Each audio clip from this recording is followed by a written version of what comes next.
चंद्रमा की दशा चल रही है। मैं कल 2032 तक चंद्रमा की दशा रहेगी और मंत्र दशा के साथ, तो ये समय 2026 के आसपास या 26 के बाद का कुछ अधिक टफ है। विश्व की बात न करो, कुछ भी अपना रोजी रोटी के लिए करते हैं, हम प्रभावहीन हो जाते हैं। हर हर गंगे जय मां गंगे। धर्मनगरी हरिद्वार में अखिल भारतीय ज्योतिष सम्मेलन का आयोजन किया गया। किन विषयों पर इस पर मंथन किया गया, हमारे साथ मौजूद है रमेश सेमवाल जी। बहुत बहुत स्वागत है आपका तिलक पत्रिका पे। अखिल भारतीय ज्योतिष सम्मेलन क्यों करना पड़ा है और कितना महत्वपूर्ण है ये सम्मेलन? भारतीय ज्योतिष परंपरा अनादिकाल से है और समय समय पर इस पर मंथन किया जाता है। वर्तमान समय में ज्योतिष की बहुत बड़ी उपयोगिता है, क्योंकि संसार में कुछ लोग कष्ट में हैं, दुख में हैं, क्लेश में हैं।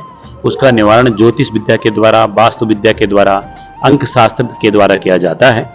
भारत भर के 100 से अधिक ज्योतिषियों ने आकर जगतगुरु आश्रम में अपना मंथन दिया।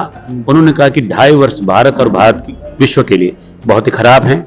2025 से 2028 तक का समय भारत के लिए अच्छा समय नहीं है, इसलिए सावधानी अनिवार्य है। तो समय समय पर हम ज्योतिष सम्मेलनों के आयोजन के द्वारा समाज को जागृत करते हैं। प्राचीन अनादिकाल की विद्या है, ऋषि मुनियों की विद्या है, आचार्य भारवेन महर्षि पराशर की विद्या है। इस विद्या के द्वारा समाज का कल्याण होता है। ये ब्रह्मा द्वारा प्रदीत विद्या है, सूर्य द्वारा प्रदीत विद्या है, ऋषियों द्वारा प्रदीत विद्या है। विश्व का कल्याण हो, समाज को नई दिशा मिले, इसलिए हम ज्योतिष सम्मेलन कराते हैं। अलग अलग तरह के यहाँ पर ज्योतिष पधारे हैं, कई के अपने अपने विचार अलग हो सकते हैं। क्या एक मंथन, एक मत पर पूरा सम्मेलन आता है? बिल्कुल नहीं, विचार अलग हो सकते हैं, क्योंकि सबका गणित अलग है, सबकी विद्या अलग है, सबके गुरु अलग हैं, लेकिन मतभेद एक ही होता है। जैसे सारे नदियों का जल समुद्र में विलीन हो जाता है, उसी प्रकार सारे ज्योतिषों का ज्ञान उस महासमुद्र महासागर बन जाता है और समाज और लोक का कल्याण करता है। जो मंथन आज हुआ है उसमें किस किस प्रकार की बातें सामने आई है और क्या इन बातों को भविष्य में सही किया जा सकता है? बिल्कुल किया जा सकता है। भविष्य का विज्ञान भी है ज्योतिष और प्राचीन विज्ञान भी है ज्योतिष। ज्योतिष जहाँ भौतिक विज्ञान की सीमाएं खत्म होती हैं, वहाँ आध्यात्मिक विज्ञान प्रारंभ होता है। तो ज्योतिष भी हमारा आध्यात्मिक विज्ञान है, शक्तिपुंज है। राष्ट्र का कल्याण हो, समाज का कल्याण हो, इसी भाव के साथ आज यहाँ पर मंथन किया गया है। क्यों महत्वपूर्ण हो जाता है इस तरह के सम्मेलन और क्या भविष्य में इससे भी बड़े सम्मेलन किए जाने चाहिए?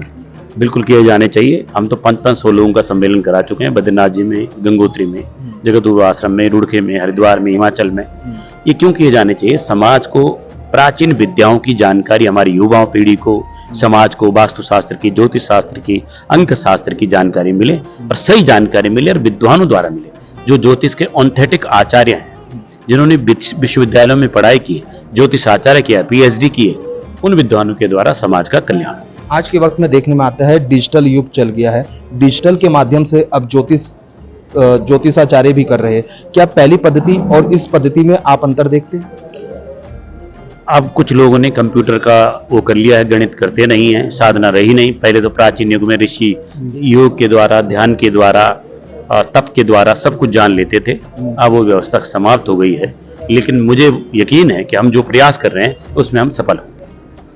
बिल्कुल, जिस तरह से इनके द्वारा बताया गया है, ज्योतिष शास्त्र के माध्यम से जो इनके द्वारा यहाँ पर मंथन किया गया है वो सार्थक साबित होगा। देश के पहले धार्मिक न्यूज चैनल तिलक पत्रिका के लिए हरिद्वार से मैं आशु शर्मा।